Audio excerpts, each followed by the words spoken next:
Assalamualaikum warahmatullahi wabarakatuh.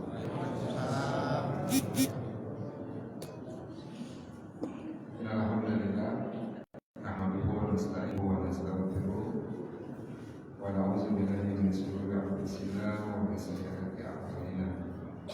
May yahdihillahu fala mudilla lahu wa may yudlil fala hadiya lahu. Asyhadu an la ilaha illallah wahdahu la syarika lahu.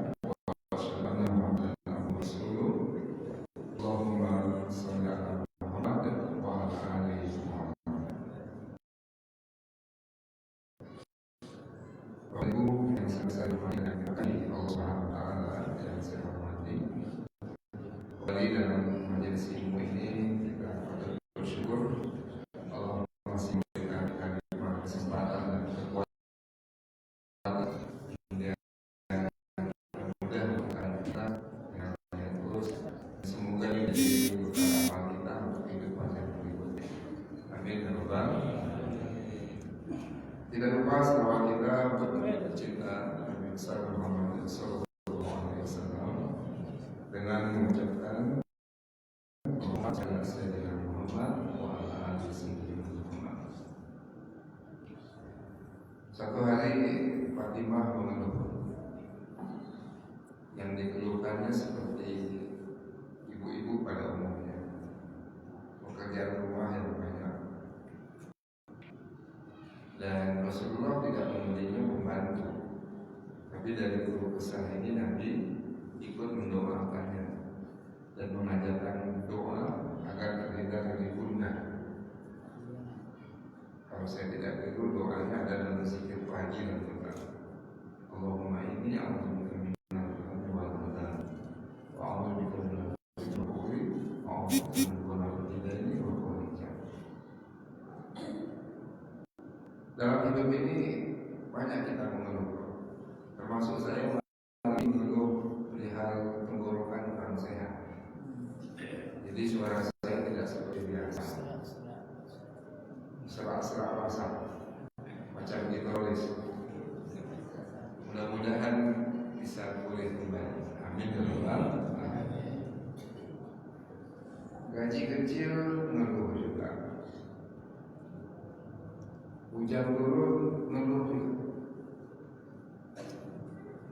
Istri tambah tua, coba bapak. Kalau istri tambah tua, apakah bapak ngeluh juga? Kalau tidak ada yang ngeluh, berarti ada yang muda. Saya minta maaf.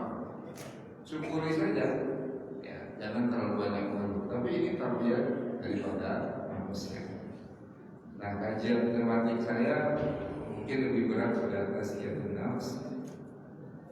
Hari ini terkait dengan keluh kesah antara Bukhari dan surah Al-Hadid, surah 70 ayat 19 dan seterusnya. Allah berfirman, ini Allah yang mengatakan kepada kita, innal insana khuliqa halu'a. Sungguh manusia diciptakan bersifat suka mengeluh. Ya Allah, sakit betul tenggorokannya. Ya, tak enak betul dibawa bicara, mengeluh kesehatan dan seterusnya. Ya. Nah, ayat berikutnya, iza masal jazua. Apabila dia ditimpa kesusahan, dia berkeluh kesah. Susah betul di saat pandemi ini. Ya. Karyawan, omset toko berkurang, pokoknya hampir tiap hari kita mengeluh. Cuman tidak enak Pak, kalau ketemu orang yang terus memancarkan aura negatif itu, keluh kesah di masjid, keluh kesah juga. Macam mana urus masjid nih? Tidak ada perubahan masjid nih. Dari dulu karpetnya ini ke ini aja. Macam mana lah panitia Ramadan ini? Ini udah Jumadil Akhir, belum disusun jadwal ceramah. Macam mana Pak RT? Pak RT juga diceritakan. Ciri-ciri orang ngeluh itu Pak, kita pun mengeluh mendengarnya itu. Ya. Saking banyak keluhannya itu. Tapi ini sudah fitrahnya manusia. Apalagi yang dikeluhkan itu adalah persoalan hidup di atas muka bumi. Itu yang paling banyak. Bapak dan Ibu, ya. Kalau tadi ayat demi ayat dalam surah Al-Ma'arij, maka dari penjelasan Rasulullah SAW, biar kita tidak tertipu dengan dunia ini dari pagi sampai malam jangan-jangan urusan dunia saja manusia banyak. Kira-kira orang lebih ramai di mana, Pak? Di pusat perbelanjaan atau di pusat peradaban? Boleh jadi di pusat perbelanjaan, tapi kita harus berbaik sangka. Jangan-jangan di situ mereka juga melaksanakan sholat. Ilal musallin. Jadi orang yang ingin keluar dari keluh kesah ini, ya dia harus sholat, kecuali orang yang sholat itu. Ya. Ini banyak terjadi, ya Pak. Rumah kecil ngeluh juga, ya. Rumah besar ngeluh juga, karena pengen rumah yang lain. Mobil satu ngeluh juga, mobil dua masih ngeluh, karena mereknya tidak sesuai dengan keinginan. Istri satu, sambunglah kalau bapak berani, ya, ngeluh juga. Pokoknya ada jajaran celah untuk mengeluh ini. Nah, bapak dan ibu yang dirahmati dan yang diberkahi Allah Subhanahu wa taala, di dalam penjelasan ya hadis At-Tirmizi ini, Rasulullah sallallahu alaihi wasallam bersabda, ya, dunia itu terlaknat dan terlaknat apa yang ada di dalamnya, ya Pak, ila zikrullah, kecuali berzikir kepada Allah. Mana baju baru? Ngeluh, baju mau baru, kendaraan mau baru, ya, tidak usah saya teruskan Pak ya, nanti ibu-ibu tersinggung lagi, ya.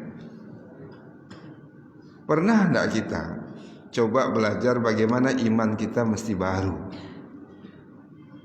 Itulah banyak manusia itu berkeluh kesah. Yang baru itu hanya dunia saja. Padahal dunia ini terlaknat. Wallahi, dunia ini terlaknat. Bukan kata saya. Rasulullah bersabda, ya.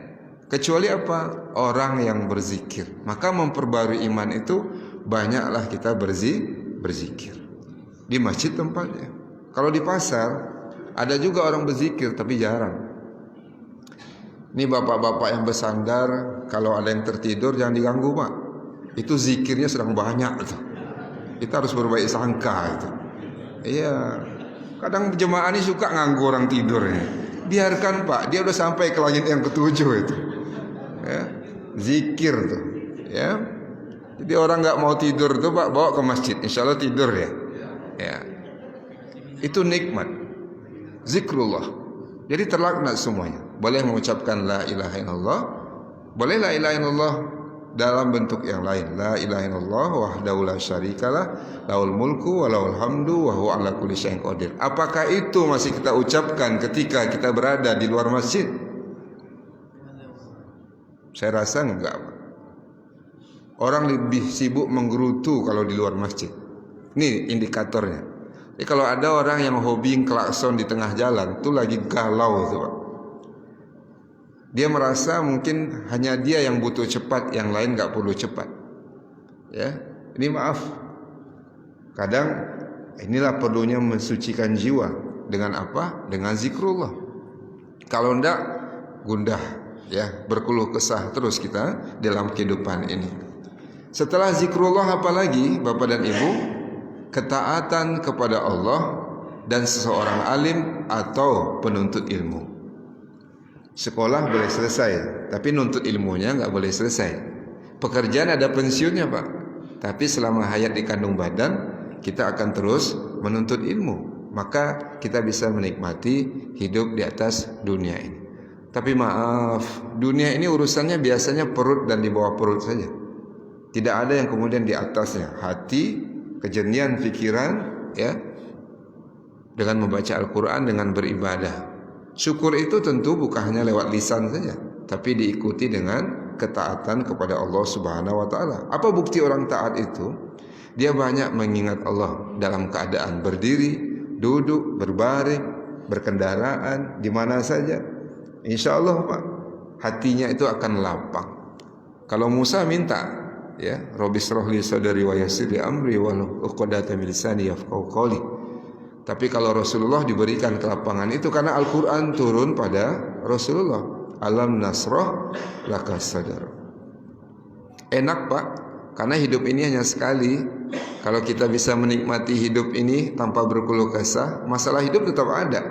Tapi kalau kita bisa menikmatinya, alhamdulillah.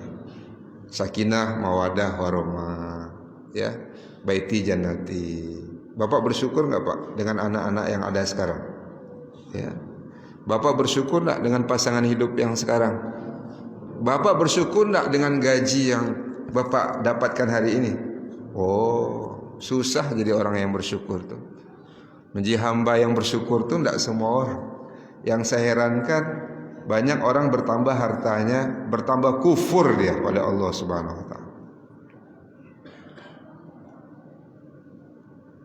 Kita ini Pak lebih cenderung menahan harta kita.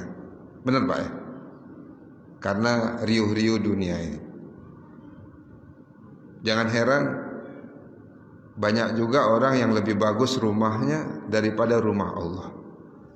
Jangan heran kalau banyak orang yang karpetnya lebih bagus daripada karpet rumah Allah Subhanahu wa taala.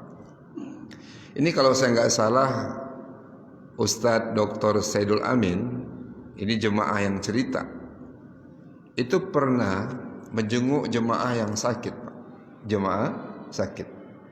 Semoga Bapak Ibu sehat. Kurang semangat nih. Nampaknya mau sakit aja semuanya. Ya. Doakan saya sehat walafiat. Amin. Ya. Jadi kabarnya beliau jenguk jemaah yang sakit di luar negeri, kalau nggak salah di Malaysia. Singkat cerita, gangguan pernapasan, saluran pernapasan, sehingga kalau jalan itu dia susah. Ini jemaah lagi yang cerita. Tapi ada nasihat beliau ketika dia keluar dari rumah sakit itu. Sudah berapa biaya yang Bapak habiskan untuk rumah ini? Beliau lebih kurang 160 juta. Berarti ini untuk biaya, ya, berobatnya, apakah fee dokter, obat, ya, nginap di rumah sakit 160 juta. Berapa Pak? 60 juta. Dan dia keluarkan itu. Dan alhamdulillah izin Allah, biiznillah, jalannya mulai berubah. Ya Pak, kira-kira kalau dulu 5 langkah sesak nafas, sekarang mungkin 4 langkah, ya baru terasa sesaknya. Hanya menambah berapa langkah lagi, ya, hanya menambah berapa langkah lagi. Dikeluarkan 160 juta. Lalu Dr. Saidul Amin bilang, lalu apa yang Bapak keluarkan untuk yang telah menciptakan saluran pernapasan? Siapa dia Pak? Siapa dia Bu? Allah. Bapak pilih mana Pak? Sedekah 150 juta atau saluran pernapasan terganggu, harus keluarkan 150 juta? Pilih mana Pak? Bingung ya? Karena uangnya tidak ada mungkin. Ini saya ulang. Kalau ada Bapak di rekening 150 juta untuk operasi jantung, mana Bapak pilih? Untuk biaya operasi atau untuk sedekah? Anggaplah ada uangnya sekarang gitu. Untuk operasi atau untuk sedekah? Sedekahlah Bapak habis ini. Keluarkanlah uang yang ada di rekening itu. Tapi belum bisa Pak, kecuali untuk berobat kita baru kita keluarkan. Nah ini permisalan yang baik juga. Kenapa hal itu terjadi? Kenapa manusia itu bakhil? Ya, karena di dalam surah ini, ya, ayat berikutnya, ya. Dan apabila wa iza masahul khairu, ya, manu'a, dan apabila mendapat kebaikan harta, dia jadi kikir. jadi kikir ya. Saya termasuk orang yang masih berhitung untuk bersedekah ini. Padahal sedekah itu tak mengurangi harta, Pak. Susah saya melatih diri saya. Mana qasad sadaqah min mal. Sedekah nggak ngurangin harta. Ini maaf. Kalau saya ada uang 100 ribu, ada uang 2 ribu, menurut Bapak Ibu mana yang saya sedekahkan? Bapak jangan menghina, Pak. Tapi itu betul, Pak. Tapi itu betul. Udah berceramah saya, Pak. Bukan sombong, maaf ya. Udah sering ceramah, Pak. Jadi kadang ceramah yang ngamalkan jemaah bukan ustadznya. Tapi sekarang saya tanya ke Bapak, mudah-mudahan beda. Kalau ada uang di kantong Bapak 100 ribu dengan 2 ribu, mana yang Bapak sedekahkan? Tidak usah dijawab, saya tahu jawabannya. Hah? Sama level kita. Sama level kita. Tapi kita akan keluarkan biaya banyak kalau sudah terjadi apa-apa dengan kita. Saya lebih baik sehat bersyukur daripada kemudian sabar dalam sakit lalu mengeluarkan biaya yang banyak. Lebih baik sehat, syukur, bisa ibadah, lalu sedekah yang banyak. Benar, Pak. Kalau disuruh milih operasi jantung 100 juta daripada atau sedekah, mending sedekah. Karena boleh jadi resikonya, gitu ya. Waktu yang habis, perawatan pasca operasi dan seterusnya. Tapi orang akan mengeluarkan itu kalau sudah terasa nikmat sehat itu berkurang. Nah, bukan berarti orang yang sudah diagnosa seperti itu adalah orang yang tidak bersedekah. Saya rasa boleh jadi ada amalan yang dia lakukan sehingga Allah mengujinya untuk level yang lebih tinggi. Ya, tapi kalau belum beramal dan yang tahu kita dan Allah, maka banyaklah kita kemudian bersedekah. Bapak dan Ibu yang dirahmati dan yang diberkahi Allah Subhanahu wa taala, ya. Nah, agar kita benar-benar menyadari dunia ini hanyalah tempat sementara saja. Suatu hari Rasulullah sallallahu alaihi wasallam memegang pundak Ibnu Umar. Coba Pak, pegang pundak sebelah kanannya, kawannya. Coba Pak. Tuh, yang muda-muda ikuti saya ya. Ya. Coba sambil dipukul pundak kawan. Tuh. Jadilah engkau di dunia ini, jadilah engkau di dunia ini bagaikan orang asing atau seseorang yang sedang melintas sesaat saja. Dan ini dijelaskan ya oleh perkataan Imam An-Nawawi ketika mensyarah hadis ini. Janganlah condong, kata beliau, kepada dunia dan jangan menjadikannya sebagai tempat tinggal abadi. Karena orang menganggap dunia ini abadi, padahal dia kenikmatannya nggak abadi, betul Pak? Ruko sana, ruko 10 tahun kosong Pak. Saya heran tuh. Kalau dipakai untuk tahfiz Quran baik nggak Pak? Ini baru-baru ini tadi sore saya asar di sini mampir ke pondok tahfiz Quran khusus akhwat umahat. Bagus Pak. Masukkan anak ibu di sini. S2M, komunitas ibu-ibu dan kawan saya pemilik parfum Jawara Kusturi. Targetnya 1000 tahfiz Quran yang baru 14 rumah. Sebenarnya kita bisa. Ada orang punya rumah, ada orang kelebihan duit, lalu ada guru yang digaji. Berarti hidup juga itu. Pondok-pondok tahfiz meneruskan perjuangan Ali Jabir gitu.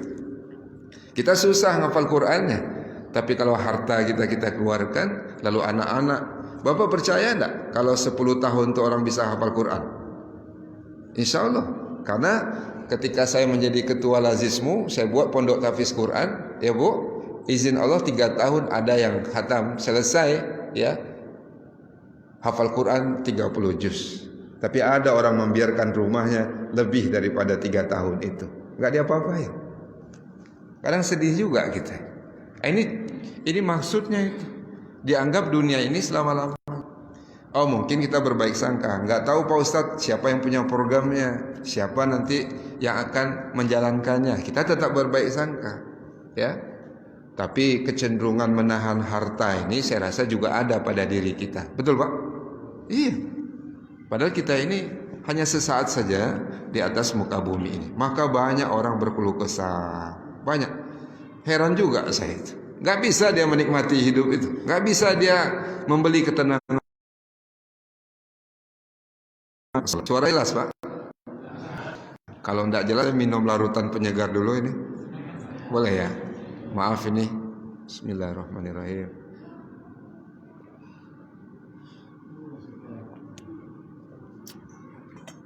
Sejatinya nggak hadir.